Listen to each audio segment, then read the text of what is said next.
তানজিন তিশা খুবই দুর্দান্ত পারফর্মার এবং দারুণ অভিনেত্রী উনি, এবং আমি খুব লাকি যে আমি দারুণ সব অ্যাক্ট্রেসদের এসে পেলাম, তাদের কাছ থেকে আমার অনেক কিছু শেখার। নতুনদের সাথে কাজ করার জায়গাটা সবসময় ভালো। এটা এক ধরনের পাওয়া যায় যে নতুন একটা মানুষের চিন্তা ভাবনা যদি বলি, বা তার একটা বিষয়কে প্রকাশ করার যে আইডিয়াগুলো আমি বুঝতে পারি। সো একটা নতুনত্বের সাথে পরিচিত হওয়া যায়, সেটা থেকে আসলে নিজেরও অনেক কিছু শেখার থাকে। সো আমার কাছে বেশ মনে হয় যে নতুনদের সাথে কাজ করা বেশ মচমচে একটা ফিল কাজ করে আর কি, তখন যে নাইস দেখি ও কীভাবে ভাবছে, ও কীভাবে কাজটা করছে। এবং সাদনিমা বেশ ভালো, এবং সাদনিমা ভবিষ্যতে আমি মনে করি যে দুর্দান্ত আমাদের একজন অ্যাক্ট্রেস হতে যাচ্ছেন।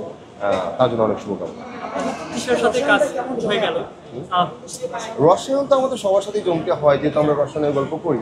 সো নতুন পুরাতন সবার সাথেই আমার আসলে রসায়নটা হতে হয় গল্পের সাথে, আমার ক্ষেত্রে আর কি, আমার যদি অবজারভেশন এটাই আমার ক্ষেত্রে, যে আমি গল্পটাকে বিশ্লেষণ করি, এই চিন্তাকে কীভাবে আসলে আমি প্রকাশ করব, সেই বিশ্লেষণটা সেটাই আসলে মেন রসায়ন হয় না। এখানে অন্যভাবে হওয়ার কোনো সুযোগ নাই আসলে, তাহলে আর অভিনয়টা হবে না।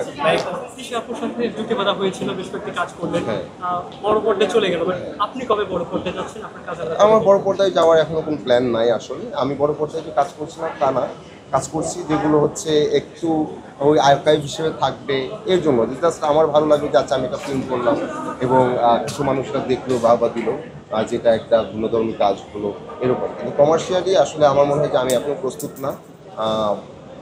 বাট যখন আমি প্রস্তুত হব তখন আমি যোগাযোগ করার চেষ্টা করব, এবং আমি কমার্শিয়ালি আসার ট্রাই করবো আর কি, কারণ আমি ওটাও করতে চাই, বাট আমি এখনও প্রস্তুত না।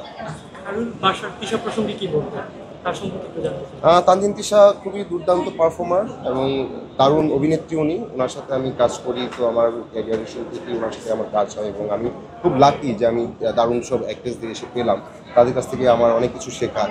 এবং আমরা যদি বলি যে আমাদের ব্যক্তিগতভাবে আমরা খুবই আন্তরিক, এবং যখন আমরা সেটে থাকি খুবই আন্তরিক, এবং আমাদের বোঝাপড়াটা খুব ভালো। দীর্ঘ কাজ করার সুবিধা হচ্ছে এটা যে আমরা বুঝতে পারি কে কী রকম করে ভাবছি ব্যাপারটাকে, এবং কেমন কী আমরা প্লে করতে চাই। কাজল রেখা সর্বশেষ ছিল, সামনে এর ভিতরে আরও দুটা ফিল্ম করা হলো আমার, 3.5 হাত ভূমি, তারপর হচ্ছে আপনার কাজ করলাম 3.5 হাত ভূমিতে, এবং আরেকটা হচ্ছে জীবন আমার বই, এটাই।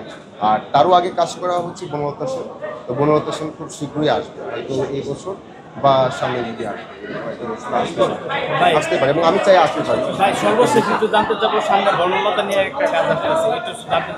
এটাই বললাম যে বনলতা সেন হচ্ছে আমার সামনে, হয়তো এটা খুব শীঘ্রই আসবে, রিলিজ হবে হলগুলোতে, তো এটা আশা করছি এই বছর আসতে পারে।